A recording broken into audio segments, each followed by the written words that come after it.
Ever wondered what the top students actually do to get those insane scores? Well, today we're cracking open their playbook. We're going to look at the common strategies and study hacks that the absolute best performers use. So let's get into it.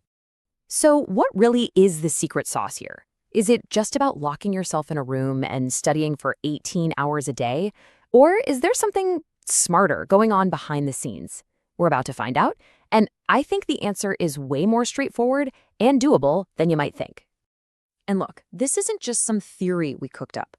These insights come directly from some really deep conversations with 13 different academic toppers. We're talking about people who have absolutely crushed some of the toughest exams out there.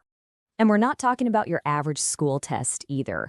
These are students who've conquered the super high-stakes worlds of exams like the IIT-JEE for engineering, the UPSC for civil services, and top-tier law and commerce fields. The pressure is just immense, so you know their strategies have been battle-tested. Okay, so the first set of hacks, they aren't even about what you study, it's all about how you're personally wired to learn. It all starts with building a really solid foundation of self-awareness. Hack number 1 is all about recognizing your own personal productivity hours. It turns out there's no magic time of day that's best for studying. Some of these toppers were early birds, up with the sun, others were total night owls. The real key was that they all figured out their personal 4 to 5 hour peak window, and they guarded that time. That's when they tackled the hardest stuff and everything else just fit in around it. Next up, hack number 2, you've got to know your unique learning style. Everyone soaks up information differently, right? Some people are visual, they need to see it. Others are auditory, they need to hear it. Some learn by reading, and a lot of us learn by actually doing something. The point is, you have to stop forcing a method that doesn't feel right. If writing things down helps you remember, do that. If listening to a lecture on repeat works for you, do that. It's on you to figure out what actually clicks. Okay, so once you start to get a handle on your own internal wiring, it's time to take control of your external world. And that brings us right to our next section, optimizing your environment.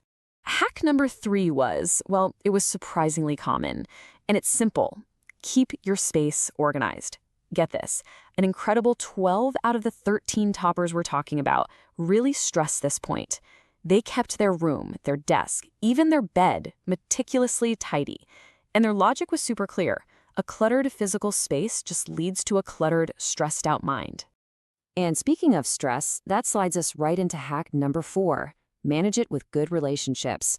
These top performers knew they couldn't be at their best when they were stressed. So what was their solution? Building really strong, open connections with their parents and friends. By just being transparent, sharing their fears and their insecurities, they brought their stress levels way down, which then boosted their energy and their focus. Now for hack number 5, which is all about controlling your digital environment. And listen, this doesn't mean they all just quit social media. That's not the answer. Instead, they became curators. They would just mute people or content that made them feel negative. Like friends who are constantly posting vacation photos when you're stuck studying. They kept the positive stuff and ditched the rest. A simple move, but a really powerful one. All right, so we've covered your mind and your space. Now let's dig into the daily habits that really tie this all together and make it stick. Hack number 6 was unanimous. All 13 of them did this. They exercised every single day. And we're not talking about intense 2-hour gym sessions. For most of them, it was as simple as just going for a walk.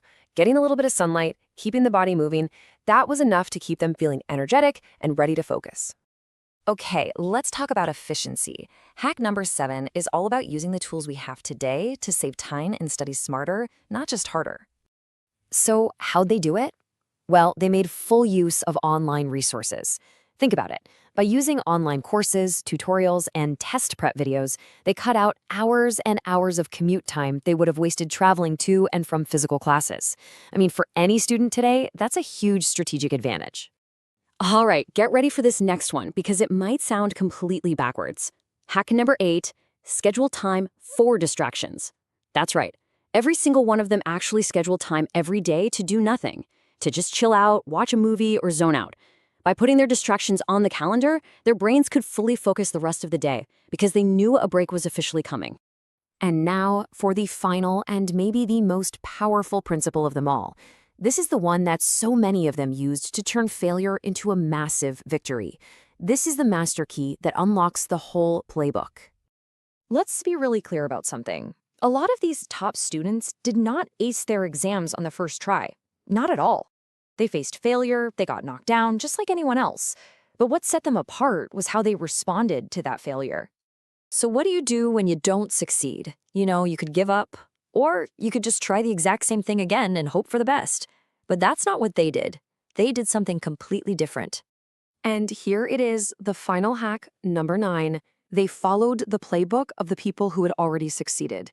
When they failed an exam, they didn't just study harder. They started studying the winners. They analyzed what previous toppers did, they figured out the gaps in their own strategy, and they basically reverse-engineered success. And really, that's the core message here. Even though their specific study subjects were different, or the hours they put in were different, these 9 steps, from knowing yourself to controlling your environment and learning from others, they all formed this common system for success. This is a universal playbook for winning. So, you have the playbook now. The game is yours to play. The only question left is this: what's the very first play you're going to run?